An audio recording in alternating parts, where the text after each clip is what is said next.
Hey everyone, it's Sarah here. Today I'm going to be working in my 2020 Project Life album. I have two 9x12 layouts to share with you. I decided to go ahead and group these two layouts together because I am going to be using the same kit for both of them. I'm using the April Documenter kit from Studio Calico. This one is called Color Me Happy, and it was just full of a lot of bright, vibrant colors, rainbow, just all the good things that I love in kits, all these really nice bright colors. So I am documenting the end of February, early March. So a lot of these photos are of us being out and about and, together with friends. And I definitely enjoyed working on these layouts, especially given, what we're going through right now. I found scrapbooking and memory keeping just in general to be really therapeutic for me. I've been going through like travel albums, trying to fill in gaps there just because obviously no one's traveling right now. And it's fun to kind of relive those experiences. So yeah, hopefully I will be able to share more of that with you in the very near future. But let's go ahead and get into this process. I decided to create a February title card. This was not the very first part of February. I think the last one or maybe two layouts in my album that I put together, those were also February, but I never created a title card, so I'm doing it here. Whenever I start working on my album, so I typically jump into it once every few weeks, and it typically happens when I receive a new kit. So, and usually it's the Studio Calico kit, because, I'm using their Documenter kits. So once I have the kit, I will go into my album and see what the last photos I documented were, and then I'll go through my phone's camera roll and I will just print off a bunch of photos that have happened since that point, however many I think that I can document, and then I will put them into my album roughly in the order that they took place. So there is some overlap. Some of my February photos may end up with March photos and vice versa. But I don't know, I try not to worry too much about that. For me, I like to have a rough idea of when things took place, but I'm not too worried about specifics. I think that's one of the reasons why I love working in the monthly format, even though I tend to put together 3, sometimes 4 spreads per month, which would end up being weekly. I just like the freedom to not have to worry about kind of sticking certain photos onto certain pages. I don't like to kind of look into my camera roll and see exactly when a photo was taken. That's just too structured for me. I've worked like that in the past, and I love looking back on those albums, but for me, I don't really look at the dates too much. So this just works for me. Definitely do what works for you. I know we all have different rhythms and different ways that we like to document, so definitely go with what feels comfortable for you. But this is just kind of how I work with a kit and how I kind of start working in my album each time. So I am using one of the 3x4 cards from the kit as kind of a backing to my stamping for some different embellishments. I've mentioned this before, but anytime I can find a use for a card, I will just cut it up or use it in any way that I can.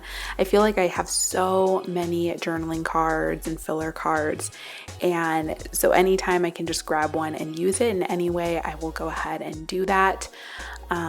So I'm using this sort of muted yellow tone card for backing up my stamping to add as embellishments, and I really like how that looks. I could have grabbed for white paper or white cardstock, but I think this color just works really well, obviously because it's a card from the kit. The color is going to work with the other cards, so it just ties it together really nicely. I have a lot of photos that are kind of doubles, so they're very similar photos. That bottom left-hand corner photo of my daughter, and then this one that I'm working on here. I think anyone with a toddler can probably relate that you kind of fill up your camera roll with very similar photos, just trying to get one good one. And sometimes I'll find that I have 2 or 3 that are really good and I can't decide which one I want to include in my album. So I will just print them in a smaller size and include them in the same pocket. And I really like how I just get kind of a different angle on the same moment, if that makes sense. I just really like having those double photos.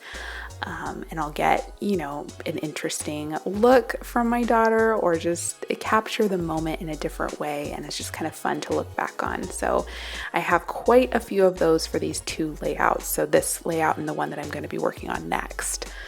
And it just kind of worked out that way. Not sure why, but I guess for these couple of weeks, I just took a lot of photos that way. Just going through all of my embellishments, there were some really fun chipboard pieces, and those phrase stickers are always my favorite, so I pulled in some of those. And now I'm going to go ahead and work on my journaling. I decided to do it a little bit different for these layouts. The creative team has been getting their kits in these brown paper bags. And I've decided to just go ahead and repurpose mine. So I've been using it for stamping on and just tying in as kind of a texture piece to some of my projects. But I wanted to see if I could actually print my journaling onto it. So I'm using the same method that I do for all of my journaling cards. If you've missed my video that I put together about how I print onto my journaling cards, I will put it up in the eye of this video and also link it down in the description box. But I am just adhering this brown paper bag to my paper that I'm going to run through my printer, and I'm just using some removable adhesive, and it worked out great. I didn't know if it was going to be, I don't even know what was going to happen, if it was going to get stuck in my printer or if it was going to turn out like it should. And thankfully it came off of that removable adhesive really easily. And all of the journaling, got on there, and that's what really matters. So I'm going to be using this method for all of my journaling for these 2 layouts. Or at least for my next layout, I'm going to end up printing a bunch of sentence strips to add to my photos in my next layout. But here I'm just trimming this down, and I wanted to include it onto this filler card. And I just really love how that brown color works with the colors of this kit. I think it would not have looked as good if I were to print it on like a bright white color. I think it definitely needed to have some kind of color behind it so it wouldn't, stand out quite as stark.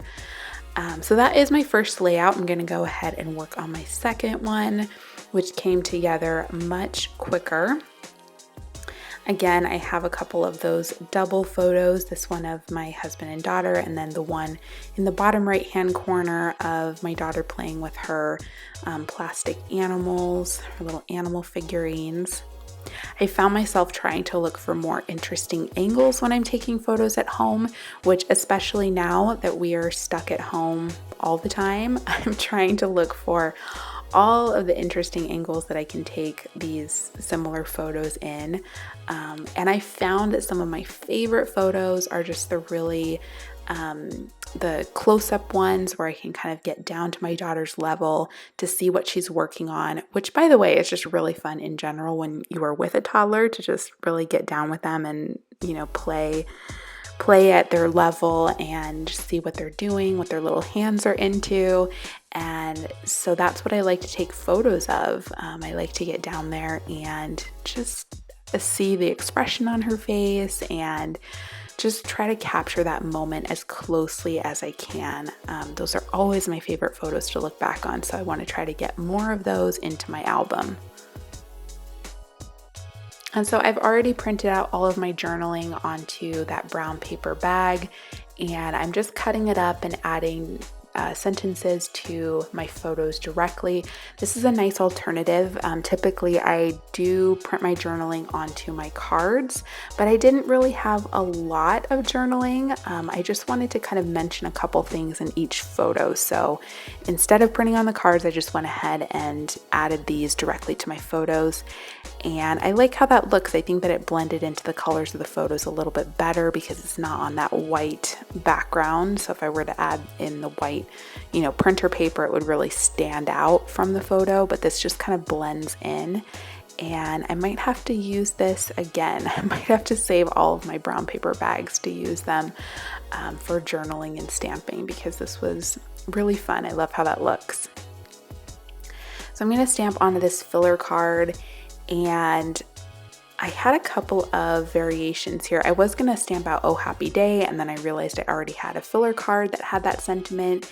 So I stamped out this one that says "Color Me Happy," and I didn't really like how that looked in the center there. So I'm going to go ahead and cover that up with a chipboard piece, and I actually really ended up liking how the chipboard piece looked on top of that. And then I'm just going to go through and find some different embellishments for my other photos.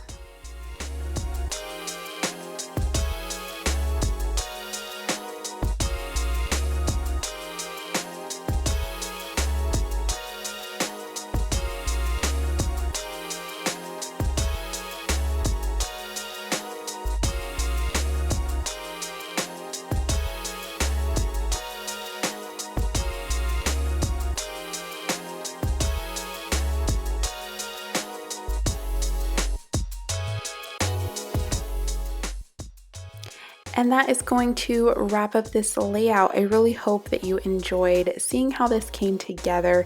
If you did, please give this video a thumbs up and click that red subscribe button if you want to make sure that you don't miss out on any future videos. But that's going to do it for today. Thank you so much for stopping by, and I will see you next week with a new video. Bye.